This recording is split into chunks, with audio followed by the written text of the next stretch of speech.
If you're old enough to remember 1991, and if you're in my audience, I know you are, then you may recall when former Baltimore Orioles left-hander, celebrated semi-nude model, and erstwhile television commentator Jim Palmer announced that he was making a comeback to the mound at the venerable old age of 45. And the Orioles front office, they must have either seen something they liked when they worked him out, or they were mentally debilitated by the combined effects of obligation and pity. But whichever it was, they extended him an invitation to their major league camp in 1991.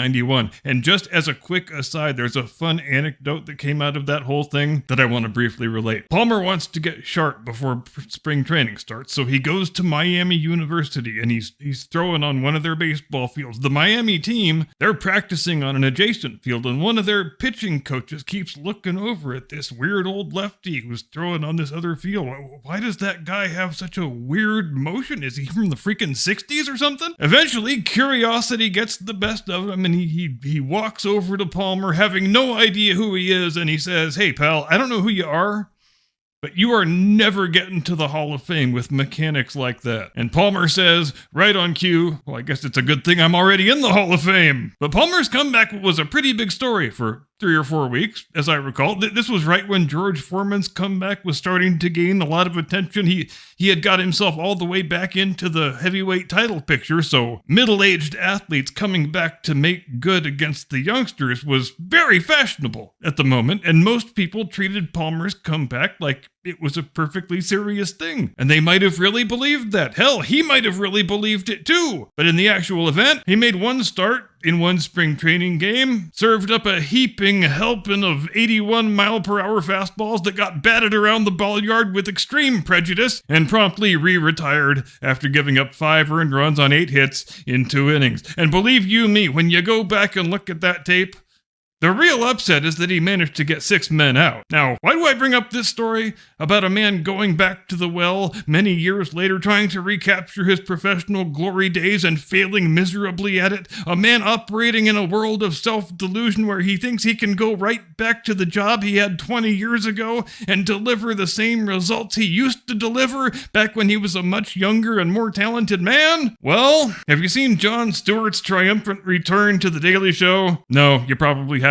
Few people have. And if your first reaction was to say, wait, The Daily Show is still a thing? Didn't that show end shortly after they replaced Stewart with that desperately unfunny left-wing knob polisher from South Africa? Well, you're probably not the only one who thought that. The point being, I watched a little sampling of it, so you don't have to. You're welcome. And it's pretty rough. Like, even rougher than you might expect, which is saying a lot. Because let's face it, The Daily Show used to be funny, but you can't make that show anymore. People of all sorts of political proclivities used to watch The Daily Show because it was a show that mocked and satirized the entire political ecosystem and everybody in it. But you can't do a funny show if it's just an exercise in tired, establishment-approved partisan bomb throwing. And that is all Stewart knows how to do now. And I've got no punction about saying it. Full disclosure, Lady Curmudgeon and I, back in the day, we used to watch The Daily Show more nights than we didn't. And we're going way back here. Back when Stephen Colbert was still Steve Colbert, and Steve Carell and Rob Corddry were the other main correspondents. That show was funny as hell. And what made it funny was that those 3 guys, the correspondents, they could act convincingly close enough to real news reporters that they could get politicians and government officials